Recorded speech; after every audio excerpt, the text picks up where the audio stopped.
Good morning, folks. Welcome back to 3 Zen. Bobo here. I'm sitting here watching the video presentation as it's rolling here, and I think to myself, hey, nice tan. And I did it without a tanning booth. I've been out in the backyard working like a Hebrew slave. At any rate, I digress.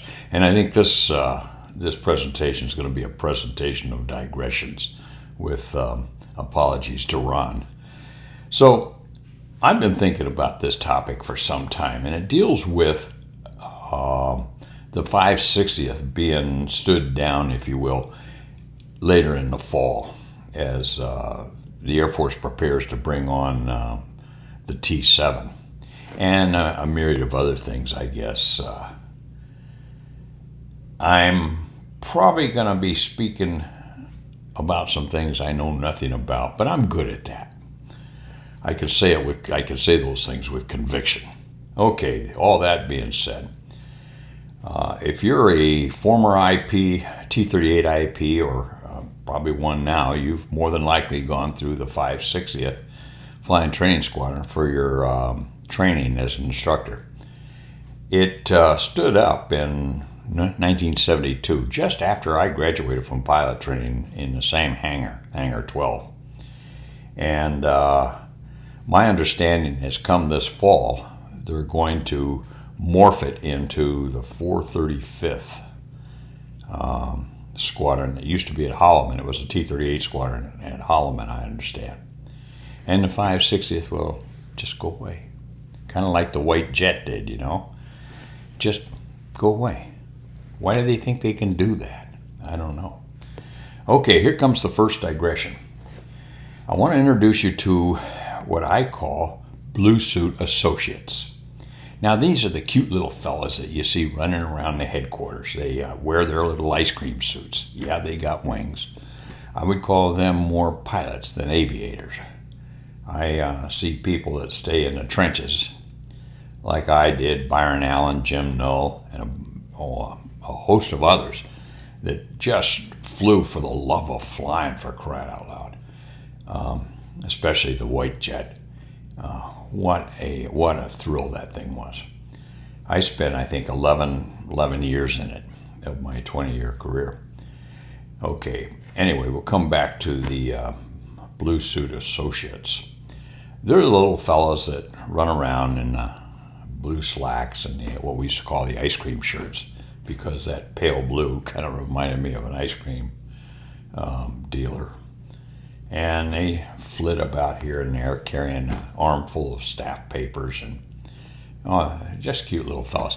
Now, let me put it in a context here. When you walk into a phone company, Verizon or Sprint, or is Sprint still around? Anyway, you're often asked to speak to an associate.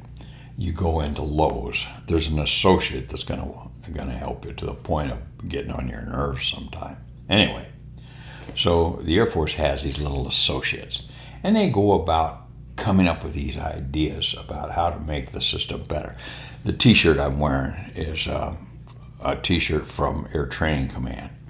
I was in ATC, not AETC, Air Etc. It drives me nuts. It's kind of like Joint Base San Antonio.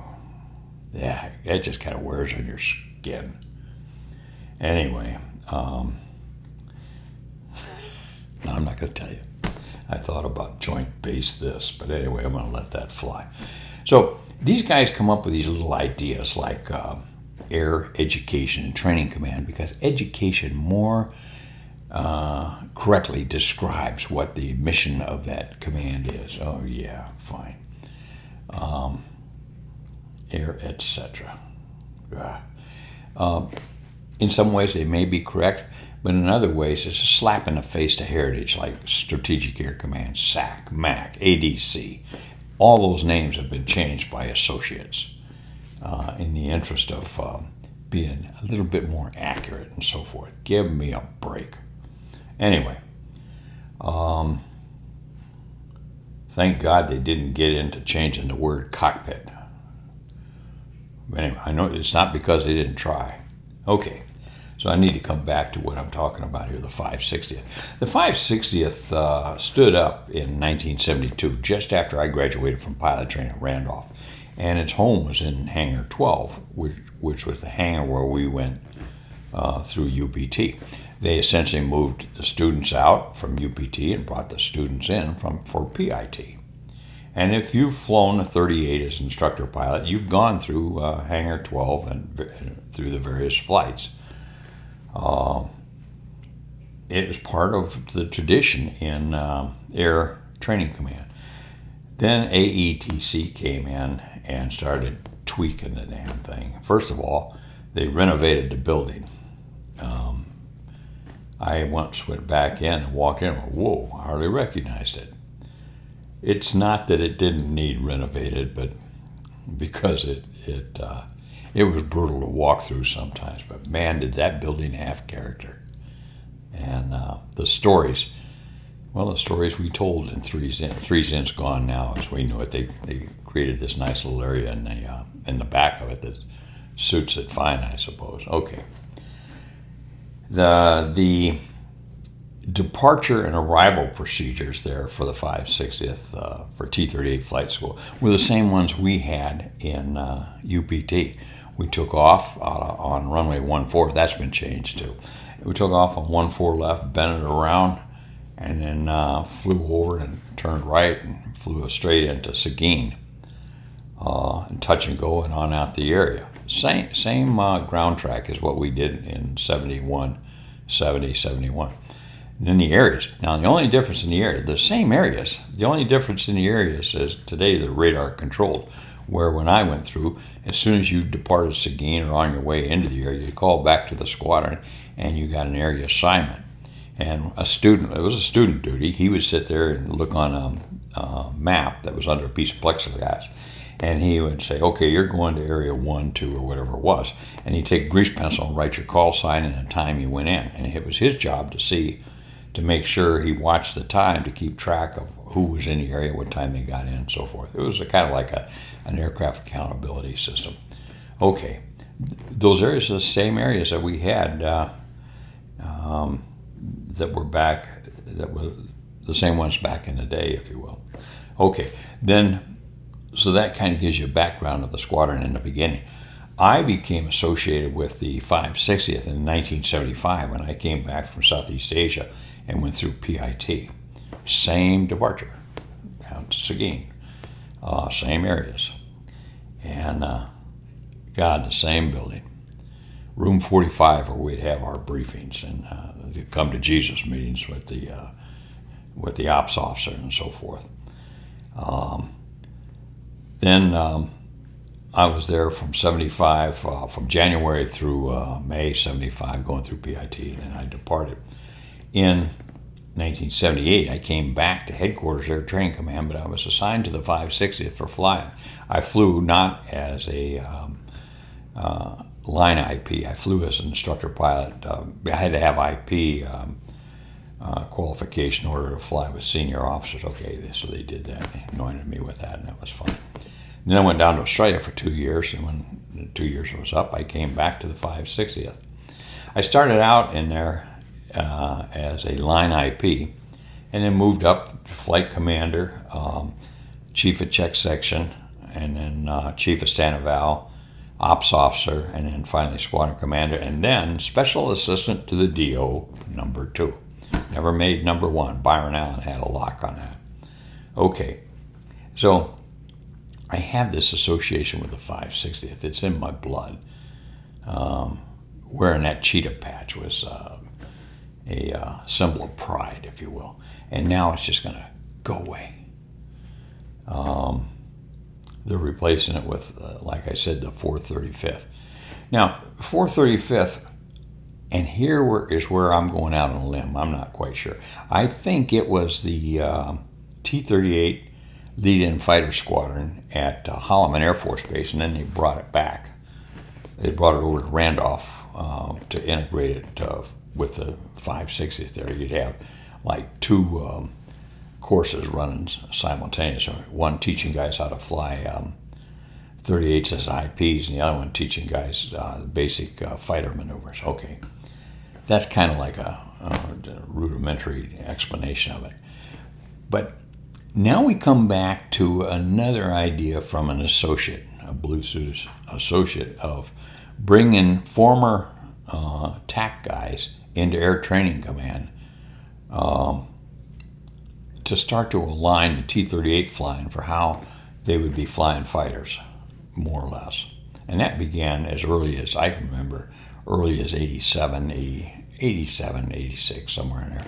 And the reason one of the reasons they did that, they didn't have enough slots in TAC for all the outstanding officers standing out. Standing out where? Standing out and about. Okay, so you had to have an outstanding officer come in and get his ticket punched as a squadron commander, ADO, and so forth, and then go back into TAC, wherever they call it now, and then continue onward and upward. Okay, good. Well, that kind of started it. And then one of the first things we saw these guys do when they came in was they painted the jets, they camouflaged the jets. So I heard when I was down in Randolph, some guy made a comment, take a golf ball, okay? You want to teach a guy how to play golf. So take a golf ball. And because you've got a background in combat one way or another, let's go ahead and camouflage that golf ball. And then when we whack it, we'll spend our time looking for that damn golf ball rather than focusing on teaching guys how to play golf. Well, that's kind of like the 38. If you lose sight of that guy while you're up in the air, it's going to take a minute or two to find him, even when you're flying the white jet. I've had some really exciting times trying to find the white jet. But I don't have to worry about it now because, one, I'm not flying anymore, and two, there are no more white jets. That's another topic for another subject. Again, I digress. So they're doing away with the 560, and I can tell you from talking to my peers, it's just heartbreaking. It's just to think of what we put into that squadron to build it to where, I won't say to build it where it is today because it's nowhere like what it was when we left it, nor is legacy UPT anywhere near what it was like when we left. It worked when we were there. Today, I'm not so sure. It probably does work, but man, they have to fight tooth and nail day in and day out. Another digression. Okay. I haven't digested anything this morning, so I digress a lot. Maybe you could tie it that way. So come back to the 560th. Right now, when I was down there at Randolph, here for the POW dining in, I walked through the facilities. They have essentially moved the 560th out of Hangar 12 down to some other hangar. And in October, it won't be hard for them just to erase it. I wonder what the dining ends will be like now, because you'll have all these other squadrons there now that the POWs had no association with, other than maybe they flew with them at one time going through training, who knows. But it wasn't like the 560th. And it's just kind of sad, and it kind of annoys you that these guys can come in and just arbitrarily do that. I know the T7's coming on board. I don't know if it'll be in my lifetime, but I know it's coming on board, and I know they have to allow for that. But I don't understand why they just didn't integrate the T7 into the 560th versus just erasing it off the records. I will continue to hold on to my Cheetah patch because it really means a great deal to me. And when I sat down to make this presentation, the reason it's taken a few days because I didn't know where I was going to go with it here at the end. I guess I'll just leave it with the thought of how sad this kind of transition is, but it's just one of those things we have to deal with as we go through life.